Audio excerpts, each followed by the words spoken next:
nama saya Sarah Sanhalina dengan sambuk A2512101. Pada saat ini kita akan belajar mengenai materi teori pembukaan dan faktor-faktor penentu laju reaksi. Teori pembukaan menyatakan bahwa ketika partikel reaktan yang sesuai saling bertumbukan, hanya presentasi tertentu dari pembukaan yang menyebabkan perubahan kimia atau signifikan. Perubahan yang terasa ini disebut sebagai pembukaan yang sukses. Pembukaan yang sukses memiliki energi yang cukup yang dikenal sebagai energi aktivasi. Faktor-faktor yang mempengaruhi laju reaksi ada 6. Yang pertama waktu reaksi, kedua luas permukaan, ketiga suhu, keempat katalis, kelima molaritas, dan keenam konsentrasi. Yang pertama yaitu orde reaksi. Orde reaksi adalah tingkat reaksi terhadap suatu komponen, merupakan pangkat dari konsentrasi komponen tersebut dalam hukum laju. Konsentrasi merupakan salah satu faktor yang dapat mempercepat.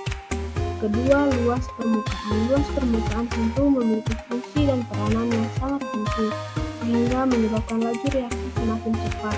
Begitu pula apabila semakin kecil luas permukaan di bidang tentu, maka semakin kecil pembukaan yang terjadi pada partikel.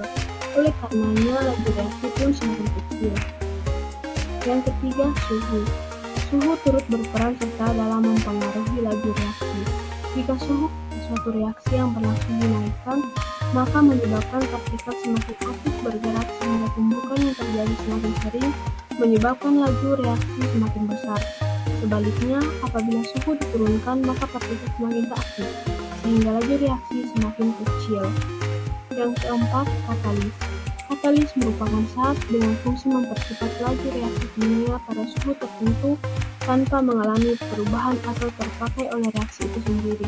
Katalis memiliki peluang untuk memungkinkan reaksi berlangsung lebih cepat atau memungkinkan reaksi pada suhu lebih rendah akibat perubahan yang dipicunya terhadap reaksi. Yang kelima, molaritas. Adapun hubungan molaritas dengan laju reaksi adalah bahwa semakin besar molaritas suatu zat, maka semakin cepat suatu reaksi berlangsung. Dengan demikian, pada molaritas yang rendah suatu reaksi akan berjalan lebih lambat daripada molaritas yang tinggi.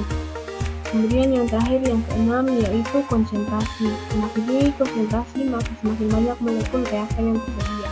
Dengan demikian, kemungkinan bertumbukan akan semakin banyak juga, sehingga kecepatan reaksi meningkat. Jadi, semakin tinggi konsentrasi, maka semakin cepat pula laju reaksinya. Demikian materi kita pada saat ini. Sampai bertemu lagi di materi-materi selanjutnya. Created using Powtoon.